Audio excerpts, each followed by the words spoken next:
My fiancé smiled at the Christmas brunch. My ex proposed yesterday. I said yes. I nodded once. All right. I slipped the red envelope under the tree, addressed to the person who signs his bonuses. But she wasn't expecting who was waiting. I'm 32, been engaged for 8 months, and I just learned that some people collect backup plans like they're collecting ornaments. We met 2 years ago at a mutual friend's wedding. She was funny, smart, had this energy that made every room feel lighter. We moved in together after a year. I proposed last April on a beach weekend. She cried, said yes, posted it everywhere, started planning immediately. Venue booked for next June. Deposits paid. Invitations designed. Everything was moving forward. Her ex was someone she'd dated for 3 years in her 20s. They broke up 5 years ago. Badly, from what she'd told me. He'd cheated. She'd left. They hadn't spoken since. Or so I thought. 3 months ago, he moved back to our city. She mentioned it casually one night while we were watching TV. Hey, so my ex is back in town. He reached out, wants to apologize for how things ended. I looked over at her. Okay. You gonna meet him? I think so. Just coffee. Get some closure, you know? Sure. Want me to come? She laughed. Why would you come? It's just closure. Ancient history. I shrugged. Told myself I trusted her. Told myself I was being secure and mature. She met him that Saturday. Came home 3 hours later looking thoughtful. How'd it go? Good. He apologized. Said he's been in therapy. Working on himself. He seems different. That's good. Closure is important. Yeah. It felt good to hear him take responsibility. I thought that was the end of it. It wasn't. The coffee meetings became regular. Once a week, then twice a week. She'd tell me about them casually, like she was telling me about grocery shopping. He was struggling with his career. He was lonely in the city. He valued her advice. She was just being a friend. Doesn't he have other friends? He's new here. Well, new again. I'm just helping him adjust. Right. I started noticing little things. She'd check her phone more during dinner. She'd smile at texts in ways she didn't smile at mine anymore. She started dressing nicer on the days she was meeting him. Not obvious, just nicer. You look great. Thanks. Just felt like making an effort today. For coffee with your ex? For myself. Don't start. I didn't start. I just watched. Watched her pull away slowly. Watched her laugh less at my jokes. Watched her stay up late texting someone. Watched her create distance between us that hadn't been there before. 2 weeks ago, she told me he'd gotten a promotion at work. Big finance job. VP level. Making serious money now. Good for him. Yeah, he's really turned things around. Glad to hear it. She looked at me like she wanted to say something else. Didn't. Just went back to her phone. Last week, my company's Christmas party happened. She didn't come. Said she wasn't feeling well. I went alone. Came home around 11. She was already in bed, phone face down on the nightstand. We barely talked. 3 days ago, we went to her parents' house for their annual Christmas brunch. Big family thing. Her parents, siblings, aunts, uncles, cousins, everyone. I'd been to these before. Usually they were loud, chaotic, fun. This year felt different. We were sitting at the long dining table. Her mother had made her famous cinnamon rolls. Everyone was talking over each other. Normal family noise. I was reaching for the coffee when she turned to me, smiled, and said it. My ex proposed yesterday. I said yes. The table went quiet. Not completely. Just our section. Her mother heard. Her sister heard. They stared. I put the coffee pot down carefully, looked at her. Her smile was strange, proud almost, like she was announcing good news. You said yes. I did. To marrying him. Yes. While you're engaged to me. I know it sounds complicated. I nodded once. All right. Her mother spoke up. Sweetheart, what are you talking about? My fiancé looked at her mother, then at me. I've been thinking about this for weeks. He's changed. He's stable now, successful. He can give me the life I want. And I can't? You're comfortable. You're safe. But he's more. Her sister's jaw actually dropped. Are you serious right now? My fiancé's face was calm, too calm, like she'd rehearsed this. I'm being honest. I care about both of you, but I have to choose what's best for my future. I stood up. Excuse me, I need some air. I walked out to the backyard. Her father followed me out 2 minutes later. Son, I don't know what's happening, but that's not right. No, it's not. What are you going to do? I'm going to handle it. How? I looked at him. I work in corporate consulting. I know people, including people at his company. His eyes widened slightly. You know where he works? She mentioned it 2 weeks ago. VP at a finance firm downtown. Specific firm. She was very proud when she told me. What are you thinking? I'm thinking his company has a very strict ethics policy. I'm thinking workplace relationships have to be disclosed. I'm thinking proposing to someone while she's engaged to someone else might be considered a moral character issue, especially if you're a VP. Her father was quiet for a moment. You're going to report him? I'm going to inform the right people. What they do with it is up to them. That's harsh. So is proposing to my fiancée at a Christmas brunch. He nodded slowly. Fair enough. Do what you need to do. I went back inside, grabbed my coat. My fiancé was still at the table, looking confused that I'd left. Where are you going? Home. You stay. Enjoy brunch with your family. We'll talk later. Don't be dramatic. I'm not being dramatic. I'm being done. I drove home, went straight to my office, opened my laptop. I'd met the CEO of her ex's company at a conference 2 years ago. We'd exchanged business cards, stayed in touch occasionally, professional network stuff. I drafted an email, professional, polite, concerned citizen who thought they should know about a VP's conduct, attached screenshots of my fiancé's social media where she'd posted our engagement photos, attached a timeline of when her ex had started reconnecting with her, attached nothing that could be considered slander, just facts and dates and public information. I didn't mention the proposal directly, didn't need to.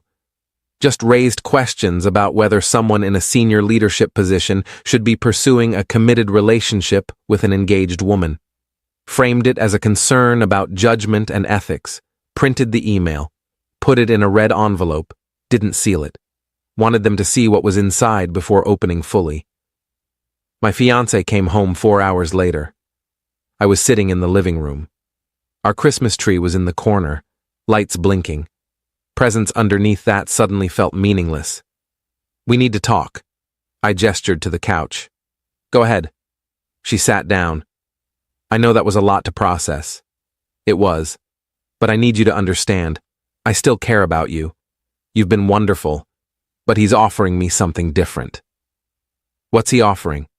Security, success, a real future. And I'm not offering that. You're offering a comfortable life. He's offering an exceptional one.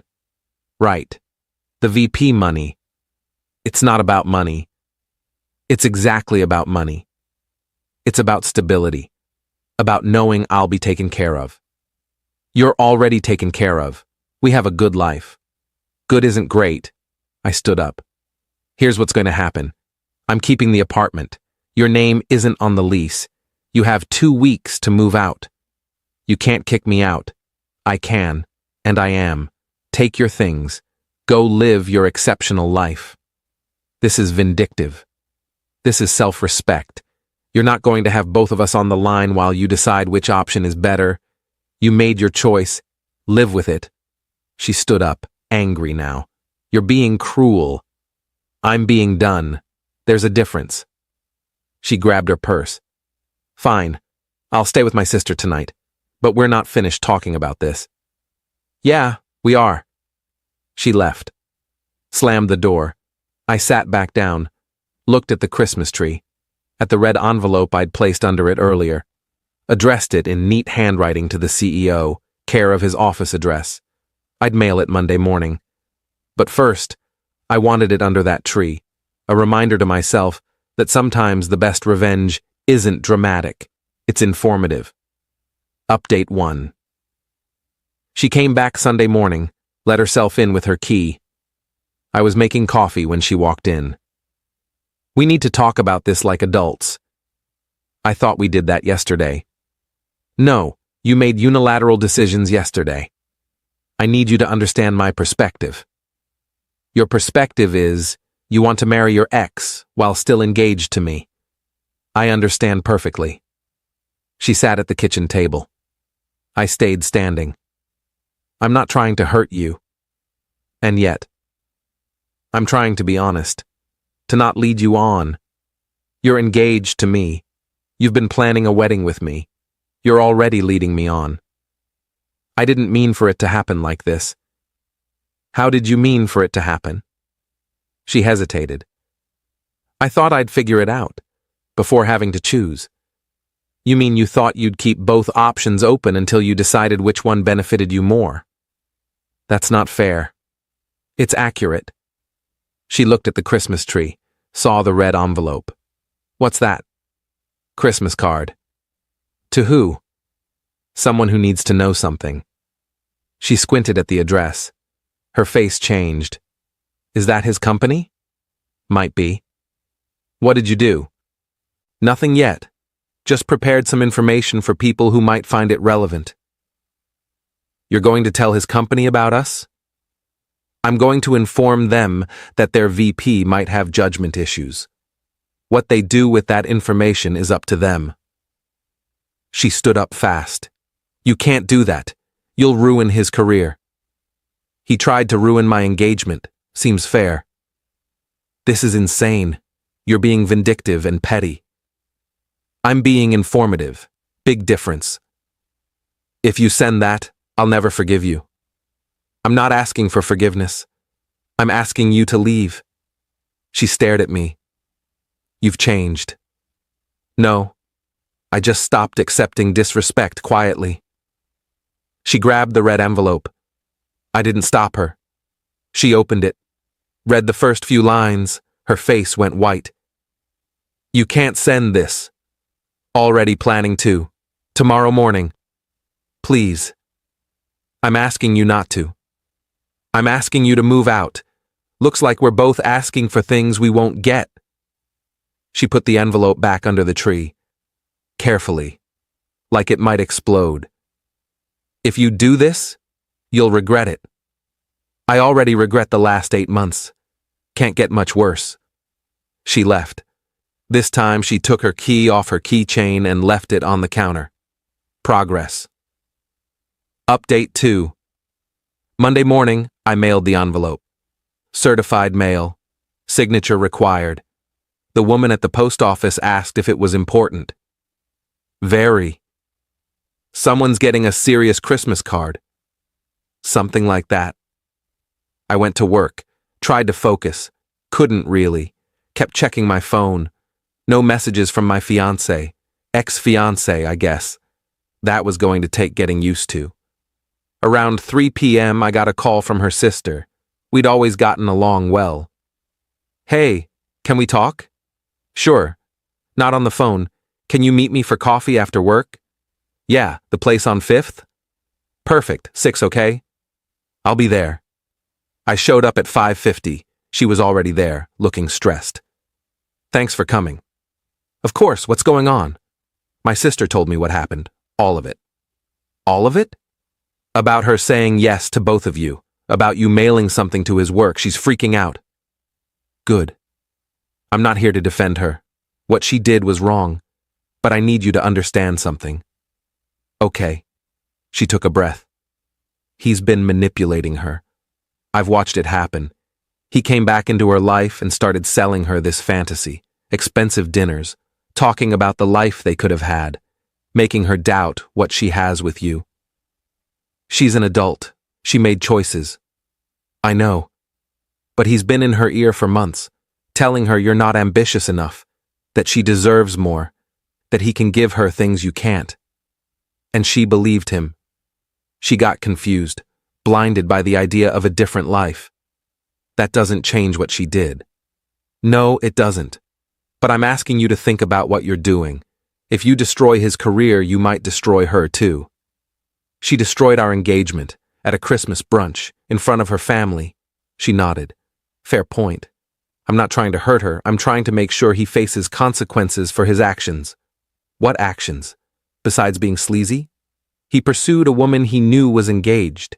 He proposed to her knowing she was planning a wedding with someone else. He's a VP at a finance company. Those companies care about character, about judgment, about ethical behavior. He showed none of those things. She was quiet. You really sent it? This morning. What do you think will happen? I think they'll investigate. I think they'll find out he's been involved with an engaged woman. I think they'll question his judgment. Maybe nothing happens. Maybe something does. Either way, it's out of my hands now. She's going to hate you for this. She already chose someone else over me. Don't think it can get much worse. Her sister sighed. For what it's worth, I'm sorry. You didn't deserve this. No, I didn't. We talked for another hour. She told me her parents were furious with my ex-fiancé, that the family was divided. Some thought she was brave for following her heart. Most thought she was reckless and cruel. Her mother hadn't spoken to her since the brunch. I drove home feeling hollow. The apartment was quiet. Her things were still there, closet half full, bathroom products on the counter, reminders everywhere of a life we'd been building together. I started packing her stuff, boxes from the storage unit, clothes, shoes, toiletries, books, everything that was hers. Took me 3 hours, 10 boxes total, stacked them by the door, texted her, "Your things are packed. Pick them up this week or I'm donating them." She didn't respond. Update 3. Wednesday morning, I got a call from an unknown number. Almost didn't answer. Hello? Hi, I'm calling from the Ethics Compliance Department at a finance company downtown. Am I speaking with the person who sent a letter to our CEO on Monday? My heart jumped. Yes, that's me. We've received your letter. We'd like to ask you some questions if you have time. Now? If possible, or we can schedule something. Now is fine. They asked me to verify everything I'd written, dates, timeline, how I knew the information was accurate, whether I had proof of the engagement, social media posts, wedding deposits, venue contracts. I have all of it. Can you send those to us? Absolutely. And you're certain about the timeline? That he was actively pursuing her while she was engaged? Positive. She told me herself, at her family's Christmas brunch, in front of multiple witnesses. There was a pause. That's quite bold. That's one word for it. We take these matters seriously. Thank you for bringing this to our attention. What happens now? We investigate. We interview relevant parties. We make a determination about whether conduct violations occurred. How long does that take? Depends on the complexity. Could be days, could be weeks. Understood. Thank you. They hung up. I sat there staring at my phone. It was real. They were actually investigating. Part of me felt satisfied. Part of me felt sick. My phone buzzed. Text from my ex-fiancé. Did you really call his job? I texted back. I sent a letter. They called me. You're destroying his life. He tried to destroy mine. Seems fair. I'll never forgive you for this. You already chose him over me. Your forgiveness isn't something I need. She didn't respond. That night, her ex called me. I was surprised he had my number. Shouldn't have been. She probably gave it to him. We need to talk. No, we don't. You sent a letter to my company about me. I sent a letter about ethical concerns. Whether it's about you specifically is between you and your conscience. You're trying to ruin my career. I'm trying to make sure people know who they're promoting into leadership. Big difference. This is because of her. This is because you pursued someone else's fiancé and proposed to her while she was planning a wedding. That's not love. That's ego. You don't know anything about us. I know enough. I know she was happy until you showed up. I know you sold her fantasies about a life you probably can't even deliver. I know you're exactly the kind of person who makes impulsive decisions that hurt people, which is exactly why your company should know about it. If I lose my job over this, then you'll have consequences for your actions. Welcome to adulthood. I hung up. He called back 3 times. I didn't answer. Update 4 Friday. My ex-fiancée showed up at my apartment. She looked tired, eyes red like she'd been crying. Can I come in? I stepped aside. She walked in, saw the boxes stacked by the door. You packed everything. You need to take them. She sat on the couch. I stayed standing. He got suspended. Who? Don't play dumb. You know who. They suspended him pending investigation. Put him on leave. He might lose everything. That's not my fault. Yes, it is. You sent that letter. I reported concerns. What they do with it is their choice. You ruined him. He ruined himself. I just made sure the right people knew about it. She looked at me with something like hatred. I thought you were better than this. I thought you were better than saying yes to 2 proposals. Guess we were both wrong. I made a mistake. Which part? Saying yes to him? Or telling me about it at a family brunch? She didn't answer. Here's the thing. You wanted to keep both of us as options. You wanted me as the safe choice and him as the exciting choice. You wanted to see which one worked out better before committing. That's not love. That's shopping. That's not true. It's exactly true. And now one of your options is suspended from work and the other one is done with you entirely. So you get neither. Congratulations. I still love you. No, you don't. You love the idea of having backup plans. You love the security I represented. But you don't love me. If you did, you wouldn't have been able to say yes to someone else. She started crying. I don't know what to do. Move out. Take your boxes. Figure out your life. That's what you do. Can we try again? After things calm down? No. Please. I made a mistake. I see that now. You made a choice, a deliberate choice, and now you're dealing with consequences. That's not a mistake. That's cause and effect. She stood up. You're going to regret this. Maybe, but at least I'll regret it while respecting myself. She grabbed 2 of the boxes, left without another word. Came back an hour later for the rest. Didn't say anything, just loaded her car and drove away. I changed the locks that afternoon. New keys, new codes on the door, new everything. Final update. It's been 6 weeks. The investigation concluded. He was placed under investigation and put on leave. Turns out the ethics violation wasn't even the biggest issue. During the investigation, they discovered he'd been inflating his expense reports and billing personal purchases as client entertainment. My letter just started the process that uncovered everything else. My ex-fiancée's family reached out last week. Her mother called. I want you to know we don't blame you for what happened. I appreciate that. She made her choices. She has to live with them. How is she? Not great. He blamed her for his job loss. They broke up. She's staying with her sister. I'm sorry to hear that. Are you? I'm sorry she's hurting. I'm not sorry about the consequences. That's fair. For what it's worth, we always liked you. Thought you were good for her. I thought so too. She paused. Would you ever consider talking to her? Not about getting back together? Just closure? No. I got my closure when she told me she said yes to someone else. I don't need more. I understand. Take care of yourself. You too. I canceled the wedding venue, lost the deposit, canceled the photographer, the caterer, the DJ. Some gave partial refunds, most didn't. Cost me about $5,000 total. Worth it. I kept the ring. Not sure what to do with it yet. Maybe I'll sell it. Maybe I'll keep it as a reminder. Haven't decided. My apartment feels bigger now without her things in it. Emptier, but cleaner. Like I can finally breathe without worrying about someone else's agenda. I'm not dating. Not ready. Maybe not for a while. But I'm okay with that. Better to be alone than to be someone's backup plan. The red envelope changed everything. Not just for him, for me.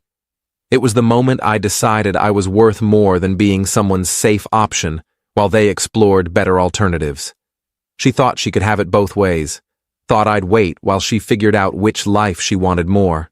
Thought announcing it at Christmas brunch would somehow make it acceptable because it was honest. But she wasn't expecting who was waiting. Not a person. A consequence. The kind that comes from thinking you can betray someone without any of it catching up to you.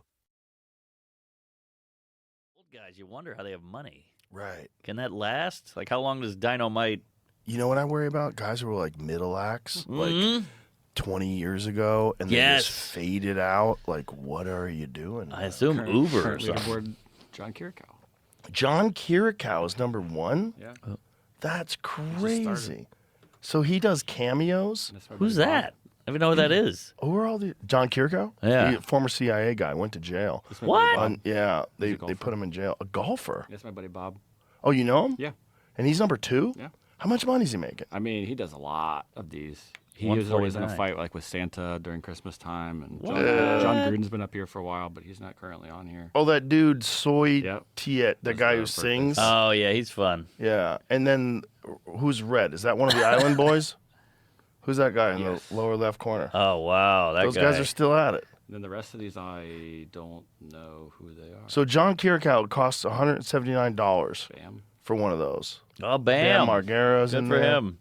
Yeah. Who else is in there? Anybody you know? No. No. Names I do not recognize. Nick Foley. Interesting. Oh, Red Dead Redemption guy. Oh, Nick Foley, the wrestler. Yep. There you go. How odd. Weird. What an odd thing. Who's buying a Rappaport? President Donald Trump parody is number 37. What? Michael Rappaport? He's screaming enough for free. Yeah. Why would you? Buffer. Oh, Buffer's got to Buffer's be on up top. Of there. course, Buffer. Yeah. Of course, Buffer. 349. I've seen people in a hotel. They've like heard him doing them. Oh, yeah, like, I've seen him practicing do and them. all that stuff. I've seen him do them. I've been with him when he's doing them. How crazy his story with his brother? Crazy. Isn't that bananas? Yeah. That kind of shit blows my mind. Didn't even know his brother till they were like 30. And they just found each other with the voice, both fighting. Yeah. Well, he was like the budget buffer in the beginning.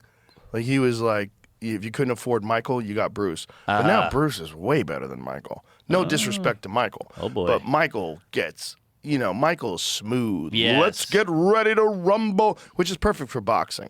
But Bruce is perfect for MMA. Yeah, he's he got more gets flair. You fucking hyped. Oh yeah, he's got the That's- suit on. He's gonna drop dead doing that one day. We've I all know. called it I because he know. gets beat red, and now he's like deep in his 60s. Oh, I don't- yeah. I don't know how old he is. And he parties too, I think. Bruce parties? Oh yeah. How do you know? There's a bunch of videos of him. He got into a fist fight in an elevator with an MMA fighter. Oh, that was at Frank Trigg. Yeah. Yeah. Kind of a fist fight. Like a Wow. little bit of a pushing, shoving, probably. Frank Trigg would literally kill him. I know. That's why I'm impressed because he stood up to him. Frank Trigg was an animal when he was young. Yeah, I would not And this fuck was with that like, guy. I think it was when Frank was still fighting. That's crazy. I don't think Frank really fought him back. I think that would knows? be a very quick encounter. But just the fact that he was up for it. I don't know what really happened. I think the story's online somewhere. But Yeah,